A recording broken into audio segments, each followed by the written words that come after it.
যদি তোমরা দুজন সত্যিকারের কাপল হও তাহলে কাগজপত্র এখানে আসতে আসতে তোমাদের চ্যাট লিস্ট দেখাও। লিং বলে, আমি সবসময় কথোপকথনের পর চ্যাট ডিলিট করে দিই।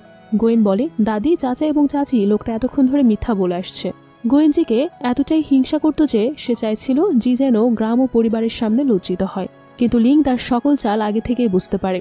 তাই নিজের নাম পরিবর্তন করে জেন নামে সকল আইডি বানিয়ে সবাইকে এটা প্রমাণ করে দেয় যে তার আর জিয়ের মধ্যে আসলেই সম্পর্ক আছে। তখন সেখানে হিউ আসে আর বলে, আমি ড্রাগন গ্রুপের স্টাফ লিস্ট চেক করেছি, জেন নামে কোনো কর্মচারীই নেই, তুমি মিথ্যা বলেছ। লিং বলে, তুমি কি এখন আর এইচআর টিমে আছো? তুমি কিভাবে জানলে?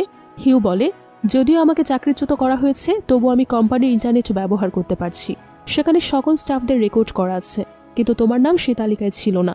গোয়েন খুশি হয়ে বলে, জি তোমার প্রেমিক তো তার পরিচয় প্রমাণ করতে পারবে না, সে স্পষ্টতই একজন প্রতারক, এমনকি তোমাকেও বোকা বানানো হয়েছে।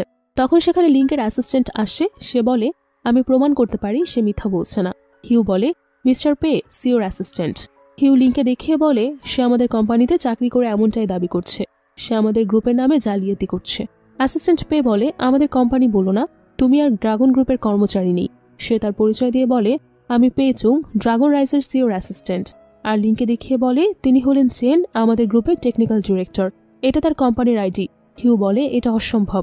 অ্যাসিস্ট্যান্ট পে বলে, সে গত মাসেই যোগ দিয়েছে, তার চাকরির রেকর্ড আপডেট করা হয়নি। তখন হিউ গোয়েনকে বলে, তোমার জন্য আজ এই ঝামেলার সৃষ্টি হয়েছে, আমি তোমাকে অবশ্যই ডিভোর্স দিয়ে দেব। গোয়েন জিকে বলে, তুমি আমাকে সকলের সামনে লজ্জিত দেখতে চেয়েছিলে, তোমার সম্পর্কটা ভেঙে যাবে। জি গোয়েনকে একটা চট দিয়ে বলে, তুমি পাগল, নিজের বোনকে অভিশাপ দিচ্ছ। লিং বলে, দাদি, আমি দ্রুত বিয়ে করে নিতে চাই, কারণ আমি চাই না এটা নিয়ে জি আর কোনো প্রশ্নের সম্মুখীন হোক। দাদি বলে, ষষ্ঠ চন্দ্র তিথি শুভ, আগামীকাল সিভিল অফিস খুলবে, সেখান থেকে লাইসেন্স করে ফেলো।